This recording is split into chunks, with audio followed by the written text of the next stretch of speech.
اس کے بعد فرمایا گیا کہ اللہ تبارک و تعالی انسان کو کوئی نعمت دے، علم کی نعمت دے، حسن کی نعمت دے، مال کی نعمت دے، اثر و رسوخ کی نعمت دے، اقتدار کی نعمت دے، بادشاہت عطا کرے، یہ سب ساری نعمتیں ہیں۔ یہ نعمتیں اس وقت تک اللہ نہیں بدلتا جب تک کہ انسان اپنے عمل کو نہیں بدل دیتا۔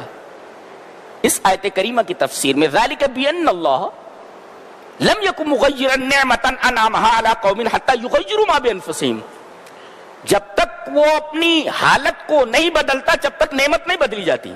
ایک مفسر لکھتا ہے کہ اگر آدمی اپنی معصیت کو طاعت سے بدلتا ہے، نافرمانی کو فرما برداری سے بدل دیتا ہے، اے اللہ مجھ سے گناہ ہو گیا، اب میں تیری طاعت کی طرف آتا ہوں، تو اللہ تبارک و تعالی اس کی سزا کو عافیت سے بدل دیتا ہے اور اس کی ذلت کو عزت سے بدل دیتا ہے۔ اور اگر آدمی اس کے الٹا کرتا ہے تو اللہ تبارک و تعالی اس کی عزت کو ذلت میں بدل دیتا ہے اور عافیت کو عقوبت سے، سزا سے بدل دیتا ہے۔ تو جب تک آدمی اپنے آپ کو نہیں بدلتا ہے تب تک اللہ تبارک و تعالیٰ اس کی نعمت کو نہیں بدلتا ہے، جب تک اچھی حالت میں رہتا ہے۔ ذالک بأن اللہ لم یکن مغیرا نعمتا انعمها علی قوم حتی یغیروا ما بانفسہم۔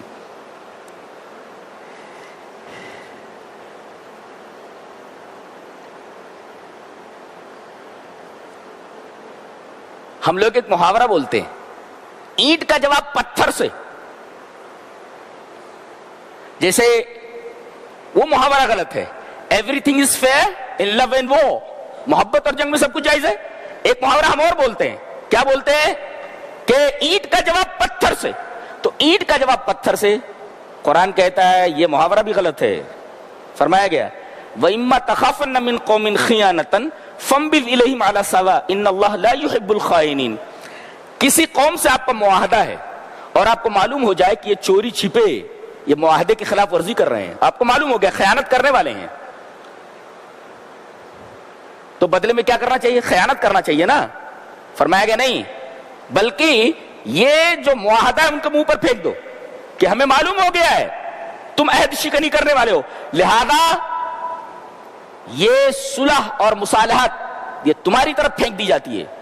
اور اللہ نے فرمایا ان اللہ لا يحب الخائنین، وہ خیانت کر رہے ہیں وہ۔ وَإِمَّا تَخَافَنَّ مِن قَوْمٍ خِيَانَةً، سامنے والا خیانت کر رہا ہے مگر اللہ فرما رہا ہے کہ بدلے میں خیانت نہیں کرنی ہے، ان اللہ لا يحب الخائنین، بس اتنا ہے کہ انہیں بتا دو کہ تم عہد شکنی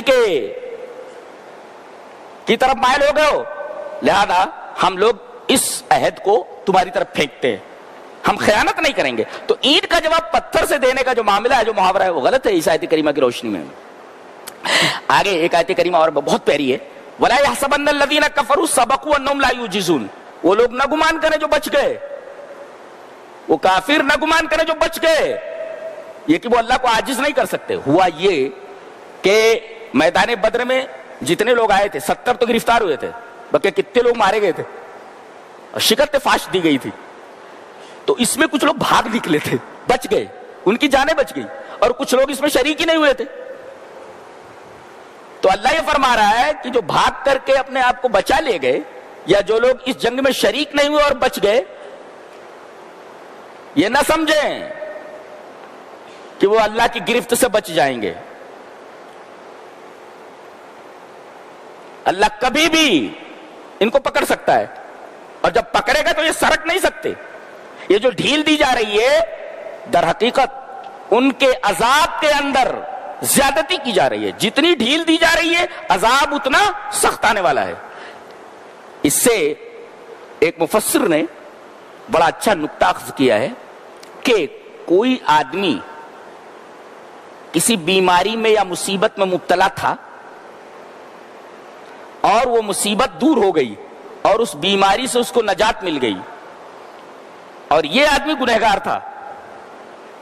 ایک گنہگار مصیبت میں مبتلا تھا اور کسی بیماری میں مبتلا تھا، اس گنہگار کی بیماری دور ہو گئی اور مصیبت جو تھی وہ بھی ختم ہو گئی۔ اب اگر یہ آدمی اب بھی اپنے گناہ پر ڈٹا ہوا ہے، اس کا جرم مسلسل جاری ہے، تو اس کو آگاہ ہو جانا چاہیے کہ یہ نہ سمجھے کہ اس کی پکڑ نہیں ہوگی.